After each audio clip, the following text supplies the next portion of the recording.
Vaihdetaan hieman järjestystä ja menemmekin Norjan sijasta Tanskaan. Ja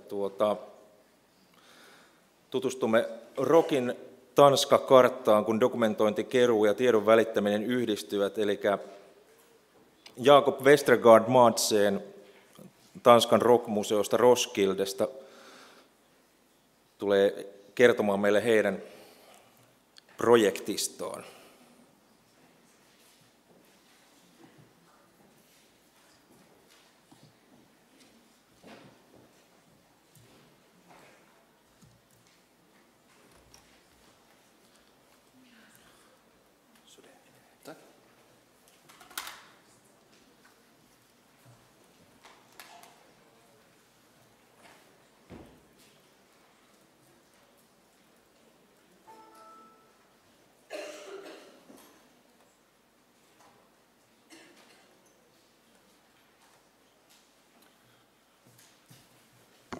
Tak for invitationen. Jeg kommer fra det, der hed Danmarks Rockmuseum indtil for et par uger siden. Vi har skiftet navn i mellemtiden til Ragnarok Museet for Pop, Rock og Ungdomskultur. Men det er det samme museum med det samme projekt. Og jeg vil bare lige starte med at sige, at vores logo og skrifttype og sådan noget ikke helt på plads. Og det er altså derfor, der stadigvæk står Danmarks Rockmuseum op foroven. Så jeg brugte det gamle. Og det jeg vil tale om, det jeg vil tale om er et digitalt indsamlingsprojekt, vi har søsat for et par år siden, som hedder Rockens Danmarkskort. Det var ret vigtigt for os at gå i gang med vi har været i gang med en indsamling i flere år, og vi havde trang til at komme ud og lave et formidlingsprojekt, inden vi åbnede det fysiske museum. Et indsamlingsprojekt, som samtidig kunne være formidling af noget af det materiale, vi samlede ind. Og det er lige præcis det, jeg vil tale om i dag, hvordan at når man laver et projekt som vores i hvert fald, som er digitalt funderet, der er det meget, meget svært at adskille det, hvad der er indsamling og dokumentation fra hvad der er formidling. Og det jeg vil gøre, det er, at jeg lige vil fortælle ganske kort om vores museum, og så vil jeg komme med nogle generelle overvejelser omkring det digitale genstande, hvordan adskiller digitale genstande sig fra de fysiske genstande, og så vil jeg prøve at overføre de tanker på det her projekt, Rockens Danmarkskort. Og dem af jer, der forventer en masse svar på, hvordan at man gør sådan noget her, de vil nok blive skuffet. Jeg vil snarere stille en hel masse spørgsmål. En masse af de spørgsmål, som det her med digital indsamling, det rejser.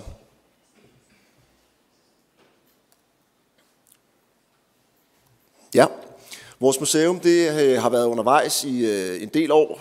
Faktisk, vi har skulle fundraise og samle penge til museet, og samtidig har vi skulle afholde arkitektkonkurrence og få bygget vores museum. Og bygge en samling op og definere vores undersøgelsesområder osv. Men nu er vi næsten klar til at gå i luften. Vi åbner i slutningen af april i den her bygning, som er i midten, som er tegnet af en dansk tegnestue, som hedder Kobe, og en hollandsk tegnestue, som hedder MVRDV.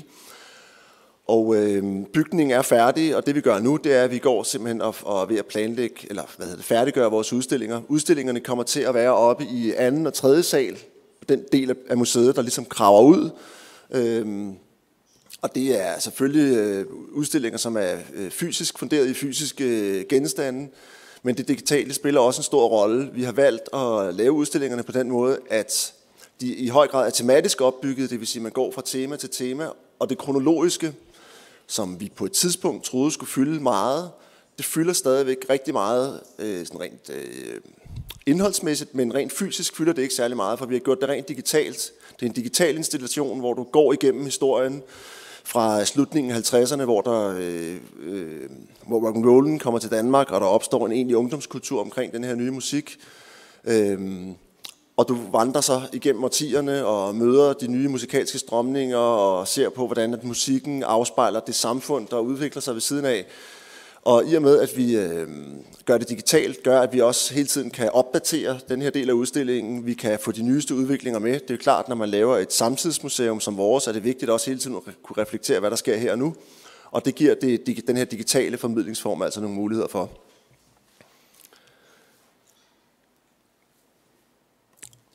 Men til den indsamling, vi har bedrevet her de seneste par år. Det er klart, meget af den, det er jo fysisk. Rock- og popkulturen handler nok om lyd, men det er jo også en meget materiel kultur. Vi tænker på fankultur, musikers måde at klæde sig på. Det hele er meget, meget fysisk, ud over det auditive. Men der er altså også meget, der er digitalt. Og når det tilgår, også når vi samler ind, så er det enten noget materiale, der er blevet digitaliseret, for eksempel i form af en masse billeder, plakater osv. Men der er også noget materiale, der er født digitalt, altså er simpelthen digitalt i sin udgangsform. Og det er noget af det, som blandt andet også havner på Rockens Danmarkskort. Og det spørgsmål, som der rejser, er blandt andet også, hvad gør vi, når den her bevægelse, der er inden for museer, sharing is caring, bliver det kaldt, at vi som museer deler ud af vores samlinger, i og med at det hele er blevet, eller meget af det er blevet digitalt, giver det en helt anden mulighed for at dele vores materiale. Men det er altså også en måde at dele på, der kan gå den anden vej. Ikke nødvendigvis fra brugerne, eller fra museerne ud til brugerne, men i lige så høj grad, at brugerne deler deres materiale med os. Og det stiller jo en hel masse tanker omkring vores samlinger, og hvor tingene kommer fra, og hvem der ejer dem osv. Og det vil jeg så sige noget om i forbindelse med Rockens Danmarkskort. Men alt det her med det digitale, det er jo ikke først med det digitale, at tankerne omkring, hvad der er originalt, og hvad der er kopi, og hvordan det deles, det opstår. Det er i virkeligheden noget, der er foregået i lang tid på museerne. Tidligere reproduktionsteknologier, sådan som gipsafstøbninger eller fotoet, som jo er en måde eller en mulighed for at kopiere en masse originalt materiale. Det er jo noget, vi har beskæftiget os med i lang tid på museerne. Det var noget, der... Og det er klart, det rejser nogle spørgsmål allerede her, men som bliver i den grad aktualiseret og intensiveret af det digitale. Men de her tidligere reproduktionsteknologier, ikke mindst fotoet, var noget, som optog den tyske filosof og kulturteoretiker Walter Benjamin meget. Han gjorde sig nogle tanker helt tilbage på 60-tallet vedrørende kunstværkets aura, eller den originale genstands aura, kunne man også oversætte det til, som han kurserede over, om den virkelig gik tabt, når nu at Mona Lisa for eksempel kunne reproduceres på postkort og på utallige turistfotografier osv., ville originalen så tabe sin aura. Jeg mener i virkeligheden godt, man kan vente om og sige, at den i virkeligheden får endnu mere aura originalen, i og med at folk har oplevet den på billige kopier osv. Det der med at komme og se originalen er jo ikke noget, der har mindsket. Altså folk kommer stadigvæk for at se originalen. Under alle omstændigheder er det nogle tanker, som stadigvæk er med os den dag i dag på museerne. Den her tanke omkring vores samlinger og vores genstande som the real thing, som det, som er vores claim to fame, det, som vi har at byde på, som jeg mener i høj grad bliver udfordret af det digitale. Især når materialet er født digitalt.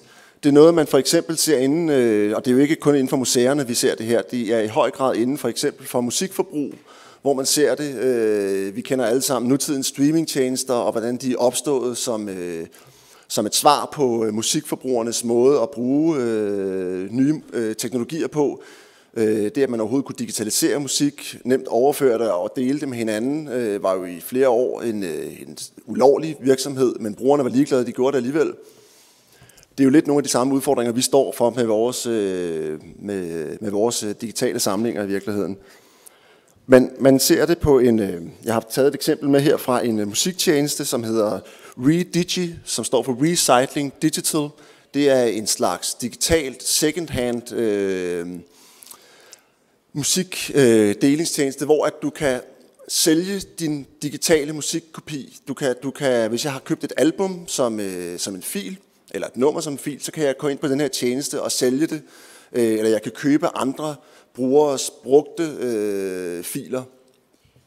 Og det er jo på en eller anden måde et forsøg på at overføre en logik fra de fysiske musikmaterialer, LP'en, kassettebånd eller hvad det måtte være, til noget fysisk, samme måde at værdisætte det på, samme måde og samme logik i forhold til hvad det skal koste og dele osv. Men jeg vil også mene, at det er en logik, der fra en bruger ikke giver rigtig nogen mening. I virkeligheden er der jo et en-til-en forhold mellem originalen og kopien. Der er Der er ikke forskel i lydkvalitet, og hvorfor skulle det være vigtigt at eje altså en digital fil? Hvad er original og hvad er kopi? Det giver ikke rigtig nogen mening, og den har heller ikke en stor succes, tror jeg, den her tjeneste. Fordi folk og brugerne er vant til en helt anden måde at dele digitalt materiale på.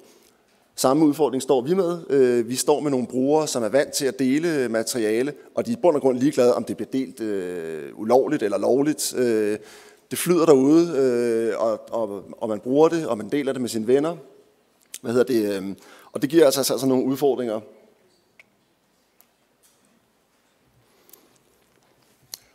Og hvis man prøver at overføre de her tanker omkring original og kopi og og hvem der er den retmæssige ejer af et givet materiale, så stiller det, og hvis vi prøver at overføre dem til museerne, stiller det alle mulige spørgsmål omkring det her med copyright, ejerskab, hvor kommer materialet fra? Er det vigtigt, hvor det kommer fra? Hvem skal have adgang til det? Det er jo det, vi prøver med alt det her sharing is caring, at dele ud af vores samlinger og give adgang til vores samlinger. Men det kan godt være problematisk bare at dele ud af det, især for et samtidsmuseum som vores, hvor at materialet er forholdsvis nyt og stadigvæk er behæftet med en masse rettighedsspørgsmål. I sidste ende er det jo også et spørgsmål om, hvem ejer kulturarven, hvem definerer kulturarven.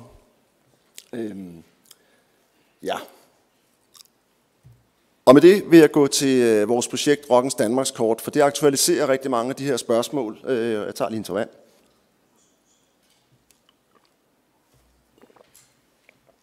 Rockens Danmarkskort opstod som en idé hos os for 4 år siden, på et tidspunkt, hvor vi sad og definerede de undersøgelsesområder, vi skulle beskæftige os med i vores indsamling, og hvad for nogle områder, vi skulle forske i. Og vi definerede forskellige temaer, som på en eller anden måde var knyttet til rock- og popkulturen. Og et af de her undersøgelsesområder var rockens og poppens mødesteder. Altså hvor er unge gennem tiden gået ud for at møde den her musik, og være fælles om den, og skabe en kultur og et miljø omkring musikken. De her steder var et oplagt sted for os at dokumentere, og vi gik også i gang med at samle ind fysiske genstande, koncertplakater gennem tiden, koncertbilletter, billeder ude fra stederne. Men det blev ret tydeligt klart for os, at i forhold til nogle af vores andre undersøgelsesområder, var det her et område, hvor at materialet, allerede når det kom til os, allerede var digitaliseret, og om ikke andet var det i hvert fald digitaliserbart på en måde, hvor det måske i vores formidling ikke spillede den store rolle, om det var en digital kopi, eller om det var originalen.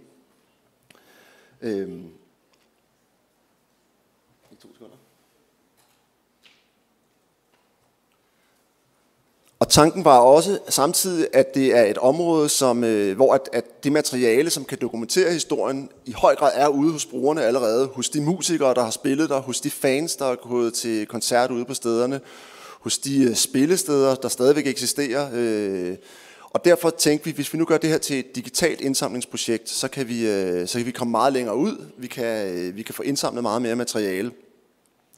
Og når vi siger et brugergenereret projekt, mener vi virkelig en meget, meget heterogen gruppe af brugere.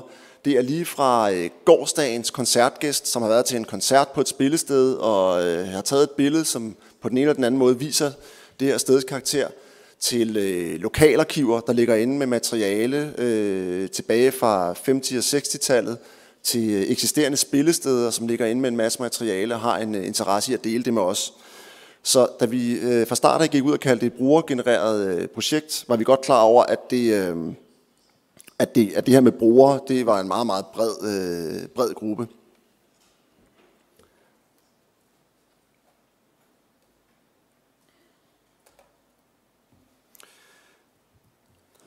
Stedernes historie er alt lige fra, jeg har taget et billede med her fra anlægspavillonen i Grenå, som ligger i Jylland. Et sted, der i dag har eksisteret i over 100 år og præsenteret forskellige tiders musik. Det var et af de første steder i landet til at præsentere rock and roll, den her nye musik, der kom til i midten af 50-tallet. Og det materiale, vi har fået derfra, har vi dels fået fra anlægspavillonen selv, som stadigvæk eksisterer, samtidig med, at vi arbejdede med en lokal samler for området, som havde en masse materiale liggende. Hvis vi går op igennem 60'erne, 60-tallet, der boomer de her popklubber rundt omkring i landet. Popklubber, som unge selv tager initiativ til. Unge, der vil have noget ungdomsmusik til byen, og så laver de en popklub og nedsætter selv en forening med meget skandinavisk. Nedsætter selv en forening med kasserer og bestyrelse og en booker og så videre. Typisk foregik det på tidens skoler, hvis man kunne være heldig at få lagt et skolelokale til rådighed, tidens ungdomsklubber eller tidens forsamlingshuse. Og den her popklub, som hed Batman, lå i Herning, også i Jylland. Den holdt til på Søndre Anlæg, som var sådan et lille kulturhus i byen. Det har vi ligeledes fra en lokal samler, som er tidligere rockmusiker og selv har spillet på det her sted. Så går vi lidt op i tid til det sidste billede, som er fra 68, der har været et ungdomsoprør, og normerne er blevet lidt friere, også seksualnormerne. Så det her topløse band, Ladybirds, de spiller på Fjord Villa i Roskilde, og den store sensation ved dem var selvfølgelig ikke nødvendigvis den musik, de spillede, og hvor dygtige de var til at spille den, men det, at de optrådte topløst. De spillede den her aften på Fjord Villa, og var hovednavnet. Opvarmningen var en engelsk gruppe, der hed The New Yardbirds, som meget kort efter skiftede navn til Led Zeppelin. Men det var altså opvarmning for Ladybirds den her aften. Led Zeppelin havde deres verdenspremiere som band i Danmark og turnerede rundt omkring på nogle af de her popklubber og kom altså også til Fjord Villa. Men vi skal ikke kun dokumentere stederne historisk, det er også et projekt, der går frem og dokumenterer en samtid her og nu. Og det arbejder vi blandt andet med Dansk Live omkring. Dansk Live er en brancheorganisation for spillesteder og festivaler, som jo selv ofte ligger inde med en masse materiale, som du kan dokumentere deres egen historie, men som også har fat i nogle brugere lokalt. Stedet oppe i venstre hjørne, det er et spillested i København, der hedder Vega. Et meget populært spillested, som har i øvrigt en lang historie, fordi at det hed tidligere Folkets Hus og var en af arbejderbevægelsens bastioner, og var nogle af de første også i Danmark til at præsentere rock and roll, så deres historie går længere tilbage end som så. De har en meget loyal fanbase med en lang række af brugere, der bliver ved med at komme til koncerter på Vega og hjælper dem med at dokumentere stedets historie. Og det er klart, at sådan en brugergruppe føler jo 10 gange mere loyalitet over for Vega, end de gør over for et rockmuseum som vores. Og derfor er det ikke kunsten at prøve at gå ud og få fat på de her brugere og hive dem over til os, snarere at arbejde sammen med en lokal aktør, et spillested, som Vega. Vi har en festival, Smukfest bliver den kaldt, også kendt som Skanderborg Festival, som holder til ude i en skov. Det er klart, det er vigtigt, at når du har sådan en festival, så er beliggenheden en stor del af den, og ikke mindst beliggenheden adskiller den markant fra en urban festival i København, som Distortion, som er en kæmpe stor festival, som har vundet frem de sidste 10 år og har over 100.000 gæster.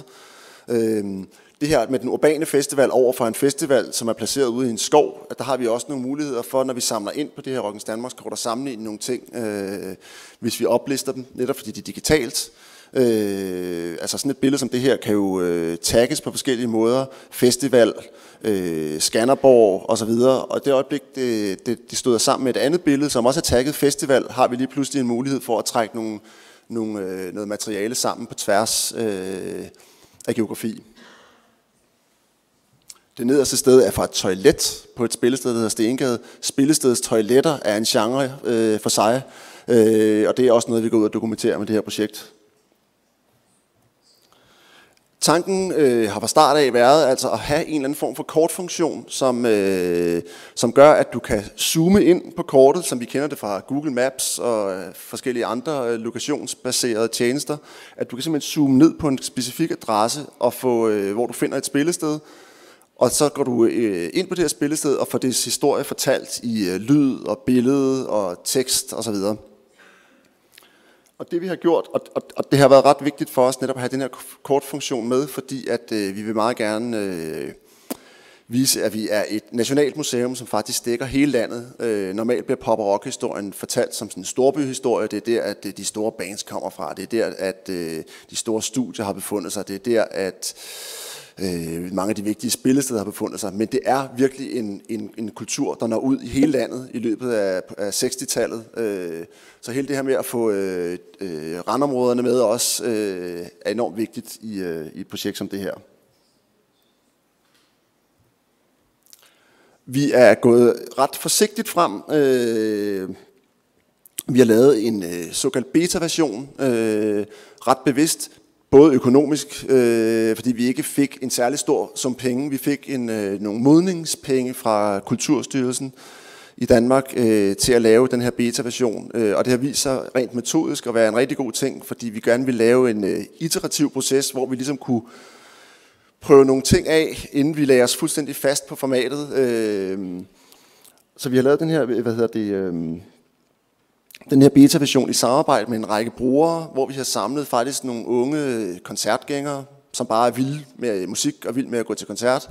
En musikjournalist, et lokalarkiv, et lokalt spillested i Roskilde, hvor at vores museum ligger, en spillestedsleder derfra, for at få en idé om, hvad er det egentlig for en ramme, hvordan laver man den optimale ramme i virkeligheden for at få folk til at deltage og bidrage til sådan et projekt her. Og der kom vi op med den her beta-version, som vi er ved at få udviklet til en ny, meget mere udviklet version, som vi lancerer til juni. Der vender jeg tilbage til.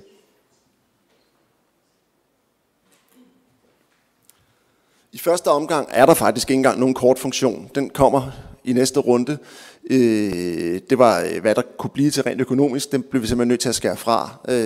Og så måtte vi i stedet for koncentrere os om at fokusere på nogle andre ting.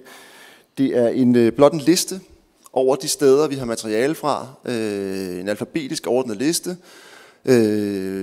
Og der kan man så gå ind på Gladsaxe Teen Club for eksempel, som I ser under G.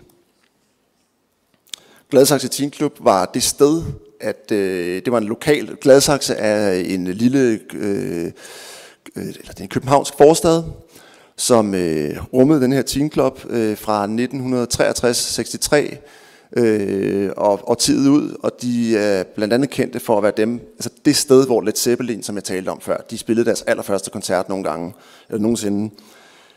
Hvis man går ind på Gladsaxe Teen Club, kommer der sådan en menu op, som I kan se. Du kan gå ind og læse om stedets historie. Det er skrevet i tekst. Der er lidt kuriøse facts, hvis der findes sådan nogen. Der er udvalgte kunstnere, altså hvem har spillet, hvilke musikere og hvilke grupper har spillet på det her sted. Stedets særkende, og det kan være noget ved dets arkitektur, eller noget ved dets måde at være drevet på. Har der været mange frivillige involveret? Har det været meget kommunalt støttet, eller hvad som helst. Og så endelig alle historier, som er en eller anden opsamling af alle de brugergenererede historier, som bliver lagt op. Der kan man så gå ind, og så kommer der sådan en her menu op. Der kan du gå ind i forskellige mapper eller kapitler, som har prøvet at ordne indholdet. Og det er noget, vi har ordnet. Til at begynde med, at der kommer en hel masse forskelligt indhold ind. Og vi har så siddet og prøvet og ordne det i nogle mapper, og det kunne godt gøres meget strammere end det her. Men det var sådan en måde at få hold på noget af materialet, så der ikke bare er 200 poster med billeder, men at man kan gå ind i en mappe og så få det her emne foldet ud i form af flere. Og det er altså noget, det er en måde, at vi jo i det samme øjeblik, det havner inde på Rockens Danmarkskort, det her materiale, så bliver det tilgængeligt, så kan folk se det. Så der er altså en periode, hvor det godt kan forekomme lidt kaotisk, så kan vi gå ind og kuratere det i form af de her mapper her.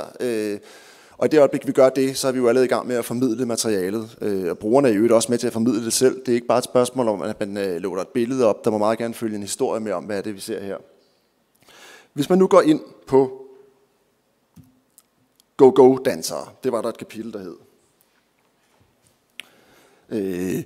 Go-Go-piger, de var en rigtig væsentlig del af sen 60'ernes koncertkultur, og det var alle typer bands, eller det var ikke alle typer bands, men man så det inden for alle de genrer, der var. Rock- og popmusikken på det her tidspunkt var virkelig i opbrud og begyndte for alvor at udskille sig i forskellige subgenrer. Noget blev det meget pæne popmusik, som vi i Danmark sidenhen lærte at kende som danstop. Andet blev progressiv beat eller syre eller psykedelisk musik. Men fælles for mange af de her bands var, at de brugte go-go-dansere som blikfang. Og Gladsaxe Teen Club De havde altså også en lille samling af go-go-piger, som troligt stillede op og dansede, når der kom bands og spillede på Egårdsskolen, hvor de holdt til. Og det man ser i den her mappe, det er nogle billeder af nogle lokale Gladsaxe go-go-piger. Men hvis vi nu, og det er jo med til at fortælle meget specifikt om Gladsaxe Teen Club, men hvis nu at materialet bliver igen optegnet, tagget med go-go for eksempel, så kan vi lige pludselig lave en samling på tværs af landet fra forskellige spillesteder på det her tidspunkt, og se hvordan de her go-go-piger tog sig ud. Og de så sig forskelligt ud forskellige steder. I Gladsaxe Teen Club var det forholdsvis anstændigt. Andre steder optrådte de topløst og stod inde i et bur, og det var lidt mere seksualiseret. Men der kan man altså, netop fordi materialet er digitalt, og vi kan optegne det med nøgleord og tags, så har vi også en mulighed for at tematisere på tværs af geografi og tid. I den her mappe, der ligger der også nogle breve. Det er ikke kun billeder af go-go-piger, det er også breve og arkivalier, som omhandler det her emne.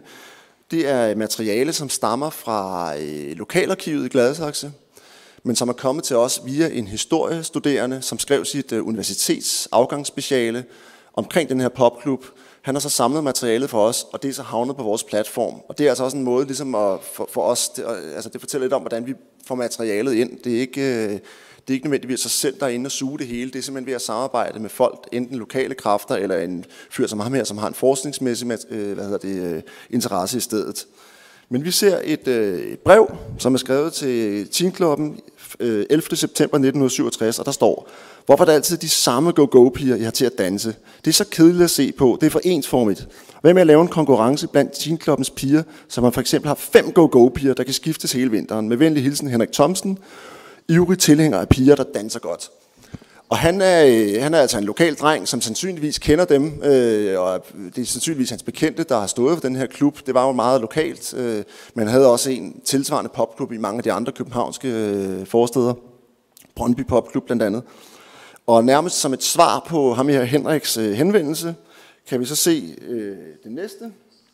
det næste brev, som jeg skal lige lidt tættere på her. Der står: kære Teen Club, I har vel ikke brug for en go-go-pige til?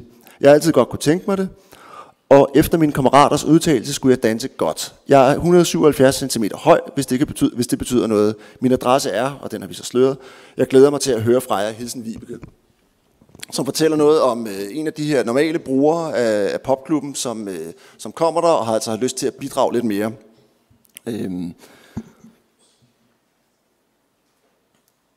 Igen, det er noget materiale, der fortæller noget meget specifikt om Gladsaxe Teen Club og den måde, at brugerne har henvendt sig til bestyrelsen, men jo altså også noget materiale, der fortæller generelt om tidens koncert- og ungdomskultur.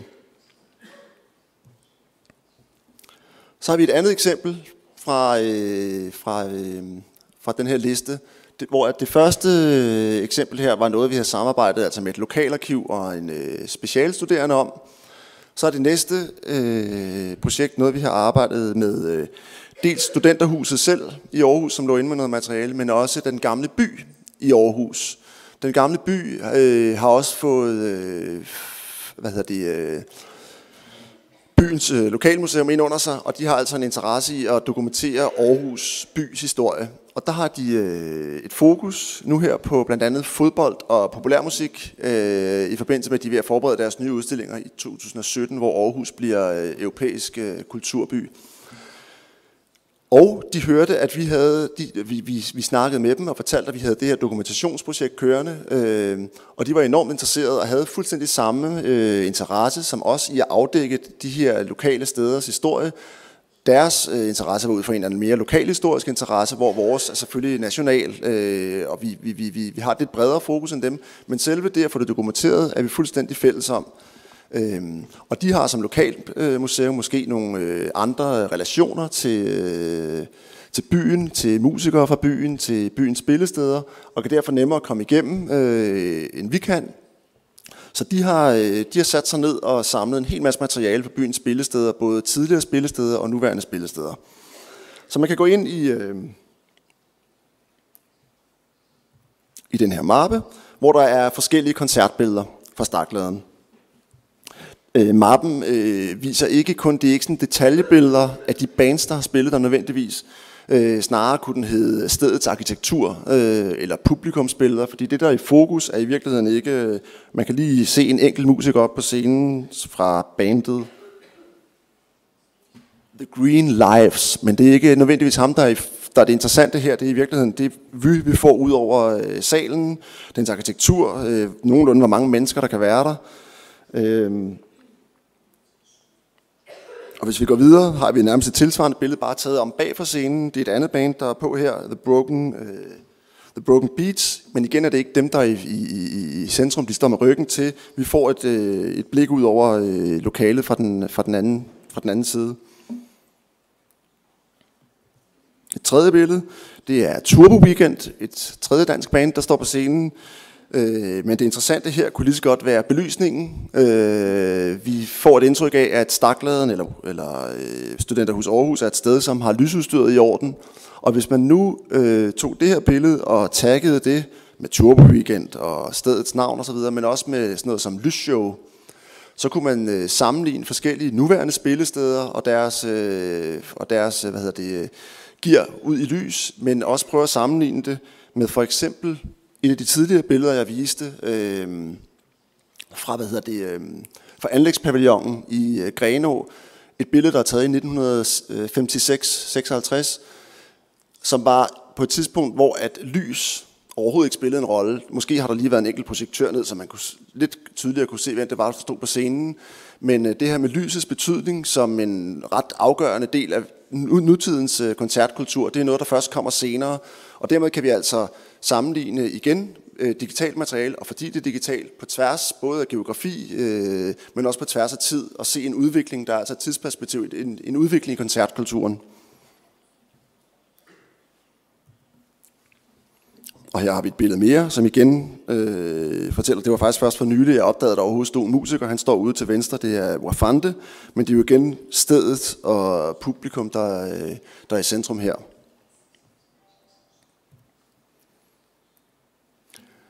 Og den måde, vi får materiale ind på Rockens Danmarkskort, vi er selvfølgelig opsøgende selv, og vi lægger ting op fra vores egen samling, men rigtig meget af det, vi får ind, kommer ind i form af lokale samarbejder. Jeg nævnte samarbejdet med Den Gamle By. Der har vi haft mulighed for at tage faktisk for nogle ekstra penge. Vi har sådan en satellitfunktion, eller sådan en satellitudgave af Rockens Danmarkskort, hvor vi faktisk får lagt et kort ned over den her liste, jeg viste før. Det er et kort, som viser hele Danmark, men det kan man også med nogle koordinater indsnævre, så det bare bliver et bykort.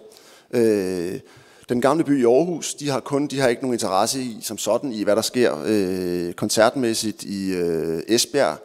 Det er kun os som Nationalmuseum, der har. Så i det øjeblik, vi kan tilbyde dem en lokal version af kortet, og kalde den Rockens Aarhus-kort, har de en meget større motivation for at bidrage til det her. Så falder det lige ned i deres dokumentationsinteresse og behov. Så det har vi samarbejdet med dem om. Vi har samarbejdet med biblioteket i Roskilde, hvor vi selv hører til, om at lave et Rockens Roskilde-kort, hvor vi har arbejdet sammen med dels nogle musikbibliotekarer, men også med en gruppe af ret aktive musikere fortrinsvis fra 60-tallet og 70-tallet, som har en forening, hvor de stadigvæk arrangerer rock- og popkoncerter og spiller musikken for dengang de var unge. De ligger inde med rigtig meget materiale. De har bidraget der. Vi har kommet i kontakt med en kvinde, som har skrevet en bog om rockens og poppens historie på Langeland, en mindre dansk ø, som især i 60-tallet var meget, meget aktiv og havde 15 forskellige popklubber på den her lille ø, eller steder, som præsenterede popmusik. Det har hun skrevet en bog om, og rigtig meget af det billedmateriale, hun har samlet ind i forbindelse med bogen, har hun lagt over på Rockens Danmarkskort, eller Rockens Langelandskort, fordi det var sådan, at det lokale museum på Langeland lavede en udstilling baseret på bogens materiale, og i forbindelse med det havde de også en lille skærm med det her udsnit af Rockens Danmarkskort, som så hed Rockens Langelandskort. Så har vi arbejdet sammen med noget, der hedder Kulturværftet oppe i Helsingør, som er et kombineret kulturhus og bibliotek. De havde også en interesse sammen med Helsingør Bys Museer i at få dokumenteret den lokale historie i Helsingør. Og det lavede vi en lille udstilling med dem om, og alt det materiale, der blev samlet ind, som folkene oppe i Helsingør samlede ind, det er altså kommet ind på Rockens Danmarkskort. Så det her er en måde at arbejde sammen med lokale aktører, som har det samme dokumentationsbehov og den samme dokumentationsinteresse for os, blot ud fra et lokalhistorisk perspektiv. Så der kan vi få rigtig meget materiale ind på den måde. Derudover samarbejder vi også med nogle såkaldte rockarkæologer. Det er sådan en betegnelse, de godt kan lide at bruge om sig selv. Specielt når man har med samtidshistorie at gøre, og endnu mere specielt når man har med populærkultur at gøre, ligesom os, så er der altså sindssygt mange nørder, samlere, hobbyhistorikere derude. Den engelske musikkritiker Andy Bennett har kaldt dem DIY, altså do it yourself, gør det selv, preservationism. Altså folk, der tager det på sig selv, simpelthen fordi de ikke kan lade være med at dokumentere og samle ind. Det er jo, hvis man anskuer det ud fra sådan en meget... Man kan både anskue dem som konkurrenter til os, fordi de samler faktisk materiale ind, som vi måske godt ville have haft i vores samling.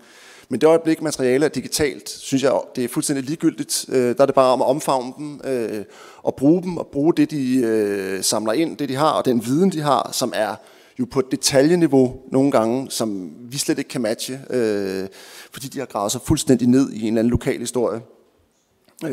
Og det er altså bare om at udnytte nogle her brugere, og det kræver sindssygt lang tid, for de skal nurses, og de skal føle, at deres bidrag bliver værdsat, og hvis man kommer til at være lidt for stille i en periode, brokker de sig, og sker der overhovedet ikke noget, men vi har formået på en eller anden måde at få skabt et samarbejde med dem, som gør, at der bliver lagt enormt meget materiale op.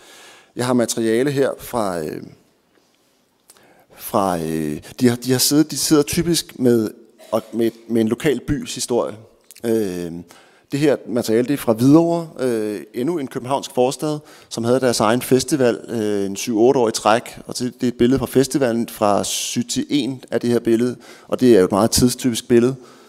Vi har et billede fra Bornholm, en dansk ø, som jo ligger ret isoleret i forhold til resten af landet, fordi at den ligger ligesom på den anden side af Sverige. Og de har altså haft deres helt egen rock- og popkultur, som på mange måder minder om den, vi har haft i resten af landet, men på grund af beliggenheden også havde sin egen art. Og det var en gruppe soldaterkammerater, der faktisk var på tjeneste på Bornholm, som startede de første popklubber. Og gruppen Vanguards, som var et af øens helt store orkestre, de gør ligesom, de udviser respekt for den historie i et af de her bandbilleder, hvor de kravlede op i en tank. Og endelig har vi et billede fra Ringsted, som er en by på Sjælland, hvad skal vi gætte på, en 60-70 km fra København, som ligger langt nok væk fra storbyen til at have sin helt egen historie. Der står et af byens store bands på hovedstrøget med en go-go-danser, så der er vi altså oppe i slutningen af 60-tallet. Det materiale, som nogle af de her rockarkæologer har fundet frem til os, fordi de alligevel havde det liggende i deres skrabbøger. Og derudover arbejder vi specifikt sammen med 2 af dem om en decideret bogudgivelsesrække, hvor de simpelthen vælger by efter by, og de graver sig ned og tager selv kontakten til mange af de her tidligere musikere fra byen, hvor de gennemgår deres skrabbøger, gennemfotograferer dem, scanner materiale for mundtlige fortællinger, altså laver oral history med dem, og laver nogle deciderede udgivelser, som vi som en del af projektet Rockens Danmarkskort. Det er den eneste del af Rockens Danmarkskort, som er fysisk. Det er, at vi har indtil videre lavet 4 bogudgivelser, og vi har den 5. på vej nu. Men rigtig meget af det materiale, som havner i bøgerne og bliver samlet ind til bøgerne, kan vi også bruge på Rockens Danmarkskort.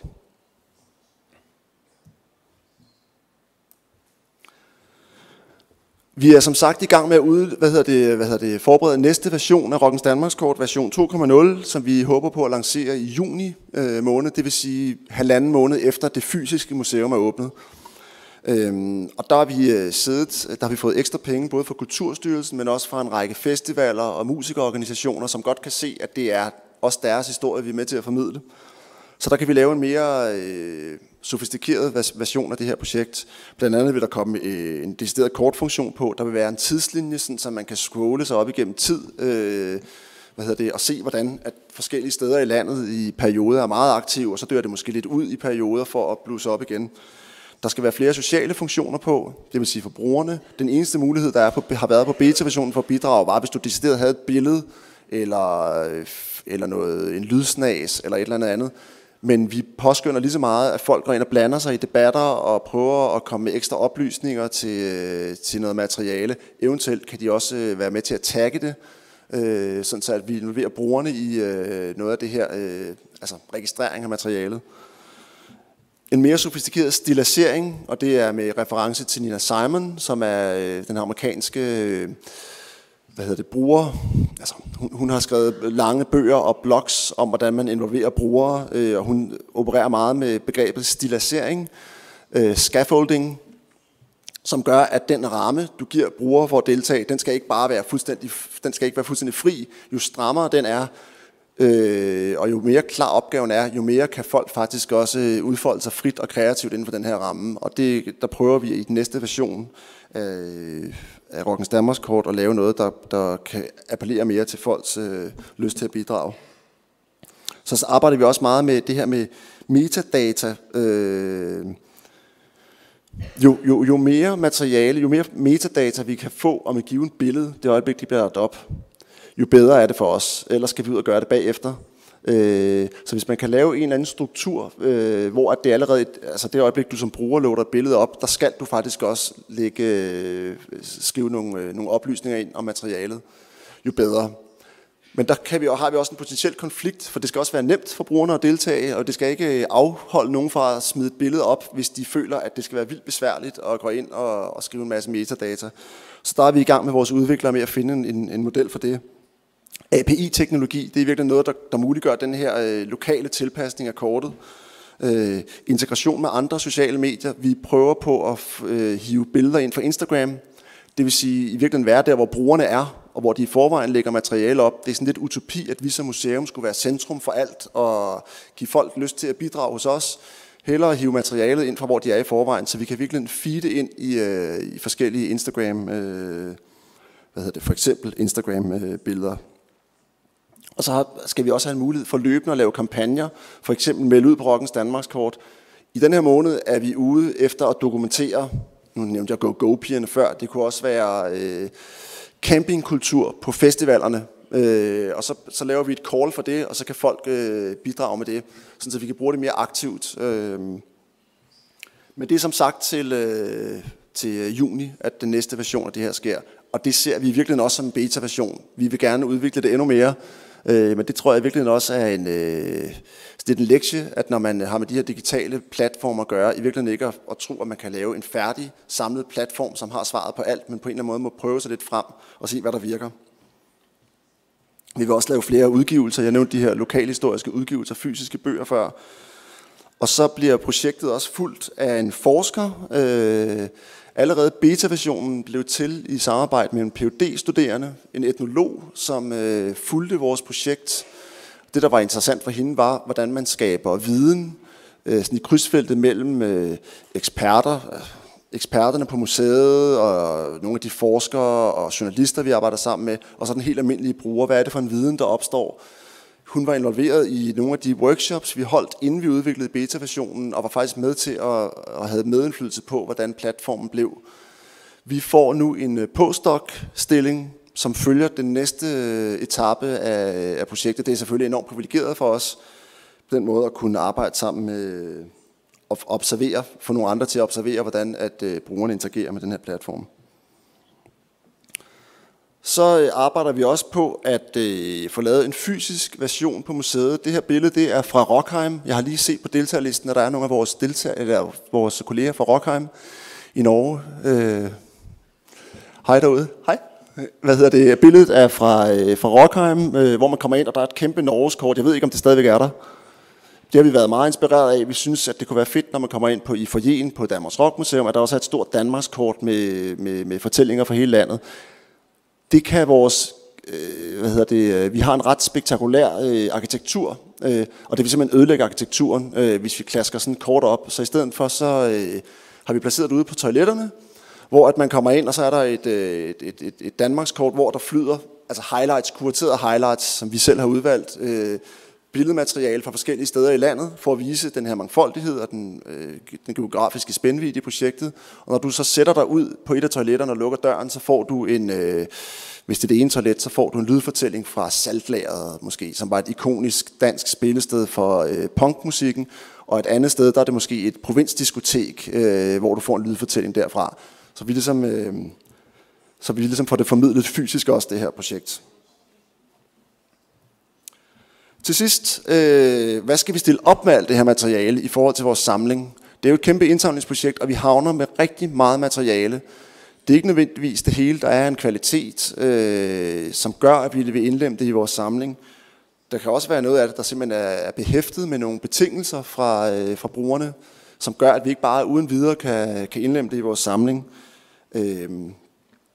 Så vi sidder faktisk netop nu, det har været ret nemt med beta-versionen, fordi at det var et afgrænset projekt, og så meget materiale kom der ikke ind, så der har vi bare taget imod det hele, og har forholdsvis nemt kunne udskille noget af det materiale, der ikke har været relevant. Men med den næste version, hvis vi får den succes med projektet, som vi håber, kommer vi til at få rigtig meget materiale. Og det kræver en langt større grad af monitorering, hvor vi ligesom følger med løbende og har en langt mere aktiv redaktørrolle i forhold til det materiale, der kommer ind. Men præcis, hvad for en status det skal have i forhold til vores samling, om vi skal tage alt billedmateriale fra et givet sted ind og lave en sag ud af det, eller om vi skal tage stilling billede for billede, eller hvad vi skal. Det er noget, jeg sidder med vores samlingsinspektør og tager stilling til nu her, og vil gøre det løbende. Og det er også en pointe. Jeg er ikke samlingsinspektør. Jeg er faktisk ansvarlig for vores formidling. Men med sådan et projekt her, der er det sådan svært at adskille det ene fra det andet. Og vi arbejder meget tæt omkring det her. Og hele det her spørgsmål om, hvad skal vi gøre med alt det materiale, vi samler ind digitalt for brugerne i forhold til vores samlinger, det er jo noget, som vi ikke er alene med at bakse med. Nogle af de her frontrunner, i hvert fald i Danmark, i forhold til den her måde at samle ind på, har været Københavns Museum i forbindelse med deres store installation Væggen, som er en stor digital installation, som de flytter rundt i Københavns by, hvor at brugerne kan enten ude ved den fysiske væg eller ind over nettet kan bidrage med materiale. Vi har diskuteret det meget med dem og den ansvarlige for det projekt, om hvad de egentlig gør, og de har på samme måde som os ikke haft nogen endelige svar, men har ligesom bare måttet give sig i kast med det, og så løbende høste erfaringer og tage stilling til, hvad man gør. De har selv været på tur til Papa-museet i New Zealand, som var en af de første steder globalt til at eksperimentere med den her måde at samle ind på. Og selv der var der heller ikke nogen endelige svar på, hvordan man egentlig gør, og hvordan vi stiller op med materialet. Det er så heterogent, det materiale, man får ind, når man samler ind på den her måde. Noget er ikke behæftet med nogen som helst klausuler, vi kan tage det direkte ind. Andet er måske en professionel fotograf, der giver os lov til at bruge materiale lige præcis på den her platform, men så snart vi vil tage billedet ud og bruge den i forbindelse med anden formidling, skal vi tage kontakt til ham igen. Sådan et billede kan jo ikke bare gå direkte ind i vores samling. Men noget af det, vi arbejder med, det er, sådan, så vi ikke skal tage stilling fra billede til billede, det er, vi arbejder med Creative Commons licenser, som er en måde, du som ejer af et bestemt stykke materiale kan licensere det. Altså du kan enten give det fuldstændig frit til brug, eller du kan give det frit til brug for kulturelle formål, eller du kan stille nogle krav, hvis der skal, hvis der skal tjenes penge på det. Og det er noget, vi arbejder med, at det skal folk simpelthen krydse af i det øjeblik, de loader materiale op hos os. Men det løser ikke alle svarene. Og det må vi se. Det vigtigste er i virkeligheden, at vi, når vi laver den her form for samtidsdokumentation, kommer ud til brugerne og får lokale samarbejdspartnere, som kan hjælpe med den her måde at samle ind på. Og at vi ikke kun samler ind med brugerne, men også hos dem, og sørge for at levere en platform, som gør, at det bliver relevant for dem at komme til os med deres materiale, eller om ikke andet, at deres materiale i hvert fald havner hos os. Ja, det var nogle af de erfaringer, vi har gjort indtil videre.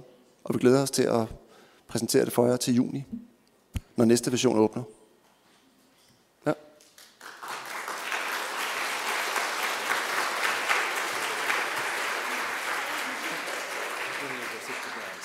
Ja, jeg sætter mig her.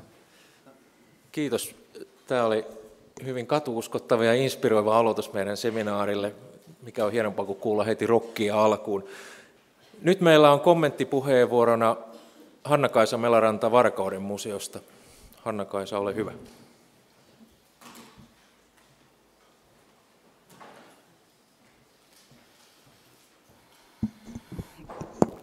No niin, kiitoksia Jaakob oikein kiinnostavasta, inspiroivasta esityksestä. Tämä lähti vauhdilla alkuun, tämä meidän seminaari nyt tämän esitelmän myötä. Mun on tässä niin kuin nopeasti käskettiin puhua, niin puhun. Mulla on oikeastaan 2 semmoista niin kuin pääpointtia, mitä mä ylipäätänsä olen siis ajatellut tämän esitelmän myötä, mutta myös paljon muutenkin niin kuin jatkuvasti työssäni. Oikeastaan 2 semmoista pääpointtia tai ehkä 2 harhaa, mitä monesti niin kuin tähän digitaalisuuteen ja digitaalisten materiaalien käyttöihin museoissa liittyy. Niin kuin ensimmäinen harha on mun mielestä se, että digitaalisuus olisi väline, koska se yhä enenevässä määrin ei ole pelkästään sitä, vaan enemmän ja enemmän meidän niin kuin tallennettava alkuperäisaineisto on myöskin digitaalista. Ja se toki, siinä on kiinnostavia esimerkkejä, Tanskasta tuli just tästä omistajuuteen liittyviä asioita, mutta sitten siinä on myös aika paljon näitä osaamiseen liittyviä asioita, mikä meidän museoissa monesti on ehkä jopa rajallista tai ainakin niin kuin hyvin niin kuin semmoista häilyvää. Eli se, että onko meillä niin kuin osaamista ja niin kuin välineistöä tallentaa myös sitä alkuperäisaineistoa. No toinen oikeastaan semmoinen harha, mitä mä monesti olen miettinyt, on siis se, että kun me puhutaan digitaalista aineistosta ja niiden avaamisesta yleisöltä, on se, että ajatus siitä, että kun me avataan dataa, oli se minkälaista tahansa, että me jotenkin tehdään suuri palvelus yhteiskunnalle, kun me annetaan ne kokoelmat käyttöön.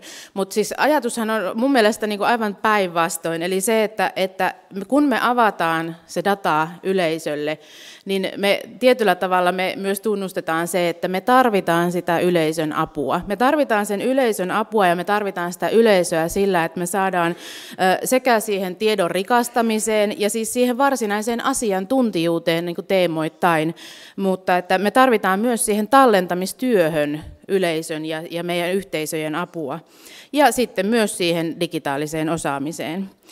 Ja tämä jakamisen ja osallistumisen halu on selkeästi mun näkemyksen mukaan hirveän suuressa kasvussa yleisöllä. Että ihmiset omista viiteryhmistään haluaa osallistua sekä siihen tallentamiseen, sekä siihen työstämiseen, mutta myös sen aineiston tulkitsemiseen. Ja siinähän me ollaan todella hankalassa paikassa nyt museoina on se, että herranen aika, meidän pitää antaa sitä valtaa ja vastuuta myös niille yleisöille. Ja se on se ajatuksen ja suunnan muutos on aika suuri. Myös se, että museoiden rooli myös tässä yleisöjen kanssa tehtävässä tallennustyössä muuttuu. Että museot ei olekaan se päävastuullinen tallentaja, vaan ne on ehkä sellaisia moderaattoreita siinä tiedossa. Hirveän kiinnostavaa nähdä, mitä teillä Tanskassa tapahtuu sitten tässä seuraavassa versiossa, kun te avaatte sen myös yleisölle sen tiedon rikastamisen ja tiedon käsittelyn mahdollisuuden, että mitä tapahtuu siinä. Ne on kiinnostavia esimerkkejä, koska siinähän me samalla myös annetaan tosiaan valtaa yleisölle tehdä valintaa siitä, mitä tallennetaan ja myös sitä, että miten sitä tietoa käsitellään. Ja tavallaan myös yleisö pystyy tavallaan luomaan myös omanlaisia kokoelmia. Ja tosi kiinnostava esimerkki ja kiinnostuksella seuraamme, että mitä tapahtuu teillä ja odotetaan myös Suomessa uusia avauksia tällä puolella. Kiitoksia.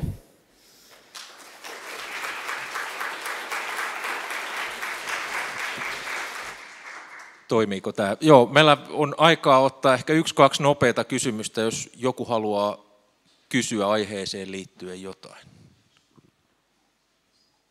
Sieltä, pieni hetki.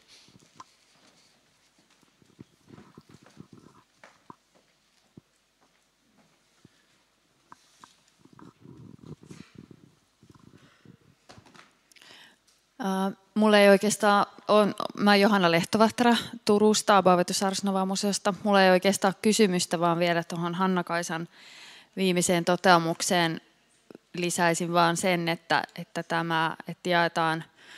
jaetaan valtaa tai annetaan sitä yleisölle, niin se on mun mielestä semmoinen trendi, joka on kaikessa museotyön osa-alueissa.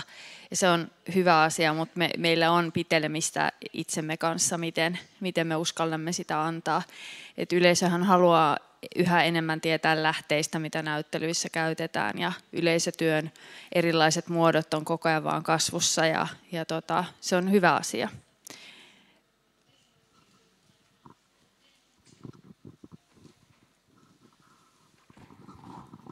Kiitos Johanna. Onko muita kysymyksiä ja kommentteja sieltä?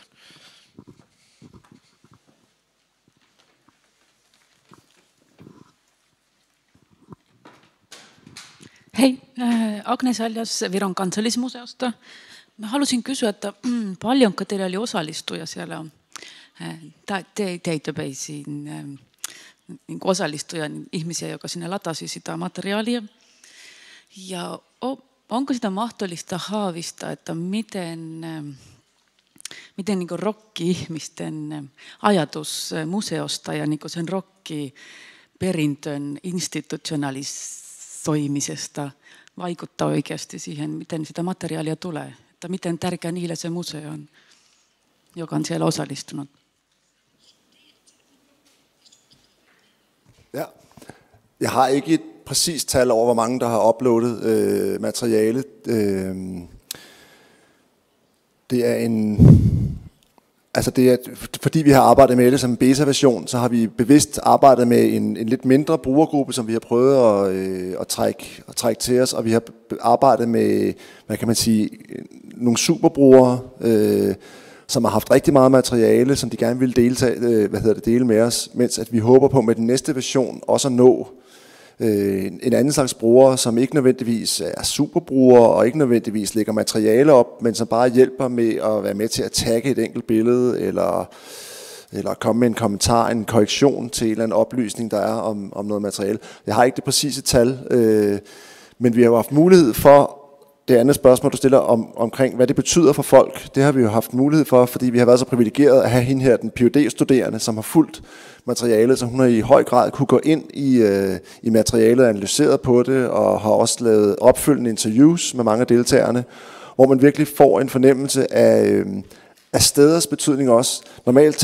tænker man på musik som noget meget, det er lyd, og det er noget, du kan tage med dig overalt, og det er ikke stedspecifikt, men det er det faktisk. Rigtig mange af de her steder har der været meget, meget loyale brugere, som er blevet ved med at komme der, og som har bygget en identitet op omkring det pågældende sted.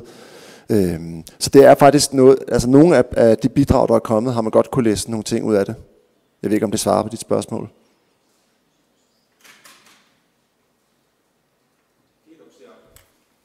Me joudutaan varmaan jättämään loput kysymykset iltatilaisuuteen, ja Jakub on täällä, niin hänen kanssaan voitte keskustella tästä aiheesta. Jakub, kiitoksia.